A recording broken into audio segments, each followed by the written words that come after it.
Student, আজকের এই ক্লাসটাতে আমরা আর্টিকেল সম্বন্ধে জানব।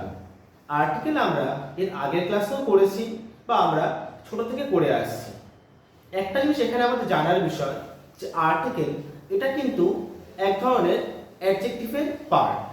আর্টিকেল এক ধরনের অ্যাডজেক্টিভের পার্ট।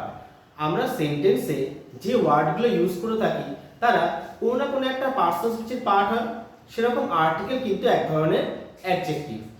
এই যে আর্টিকেল আমরা সবসময় ব্যবহার করে থাকি নাউনের সাথে। আর্টিকেল আমরা সবসময় ব্যবহার করে থাকি নাউনের সাথে। আর্টিকেলকে আমরা দুটো ক্যাটাগরিতে ভাগ করতে পারি। একটাকে বলা হয় ডেফিনাইট আর্টিকেল, আর একটাকে বলা হয় ইনডেফিনাইট আর্টিকেল। আর্টিকেলকে আমরা দুটো ক্যাটাগরিতে ভাগ করি, একটাকে বলা হয় ডেফিনাইট আর্টিকেল, আর একটাকে বলা হয় ইনডেফিনাইট আর্টিকেল। ডেফিনাইট আর্টিকেল হচ্ছে দা। ডেফিনাইট মানে যেটা স্পেসিফিক বা নির্দিষ্ট, ডেফিনাইট আর্টিকেল হচ্ছে দা। ইনডেফিনাইট আর্টিকেল কোনটা? এ আর অ্যান, এই তিনটেই আর্টিকেল আছে, এ অ্যান আর দা।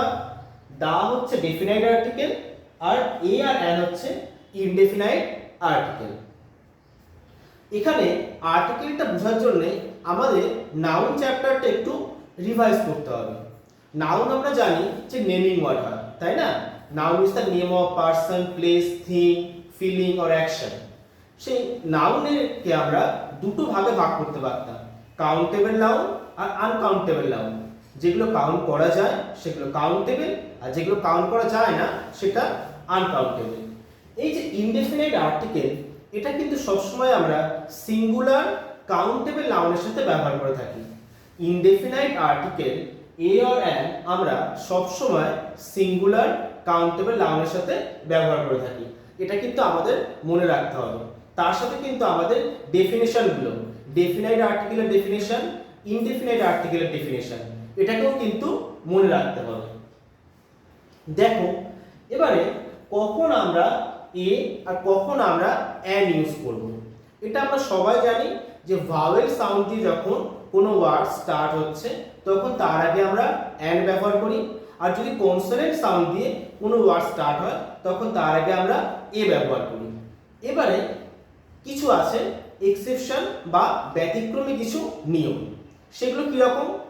যখন কোনো একটা ওয়ার্ডের স্টার্টিং সাউন্ডটা, যখন কোনো একটা ওয়ার্ডের স্টার্টিং সাউন্ডটা ইউ এর মতো হয়। কিসের মতো? ইউ। যখন ইউ এর মতো হয় তখন কিন্তু আমরা তার আগে কি ব্যবহার করব? তার আগে কিন্তু আমরা এ ব্যবহার করব। যেমন union, unit, unique, unicorn, university, European, এই যে সমস্ত ওয়ার্ডগুলো স্টার্ট হচ্ছে ভাওয়েল দিয়ে, ওয়ার্ডগুলো ইউ দিয়ে স্টার্ট হয় কিংবা ই দিয়ে স্টার্ট হচ্ছে, কিন্তু সাউন্ডটা কিরকম আসছে? ইউ এর মতো। যেহেতু ইউ এর মতো সাউন্ড আসছে তার আগে কিন্তু আমরা আর্টিকেল এ ইউজ করব। আর বারবার বলছি, এ আর অ্যান আমরা কখন ইউজ করব? ইউজ করব আমরা সিঙ্গুলার কাউন্টেবল নাউনের ক্ষেত্রে। আর একটা বিষয় হচ্ছে যে যখন ওয়া সাউন্ড আসে, যখন ওয়া সাউন্ড আসে তারও আগে কিন্তু আমরা এ ব্যবহার করে থাকি। যেমন 1 রুপি নোট বা 1 আইড ম্যানের আগে আমরা সবসময় এ ব্যবহার করব। ঠিক আছে? ওয়া সাউন্ডের আগে আমরা এ ব্যবহার করি। আর একটা কি বললাম? ইউ সাউন্ড হলে তার আগে আমরা এ ব্যবহার করি।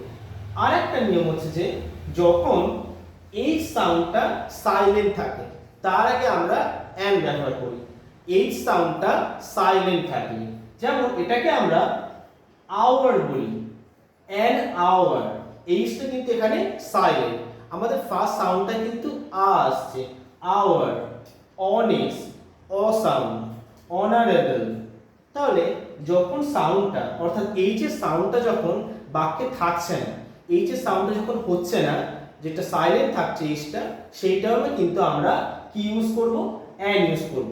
কেননা ভাওয়েল সাউন্ড দিয়ে ওয়ার্ডটা স্টার্ট হচ্ছে। আশা করছি তোমরা ইনডেফিনাইট আর্টিকেল অর্থাৎ এ আর অ্যান এই দুটো খুব ভালো করে বুঝতে পেরেছো।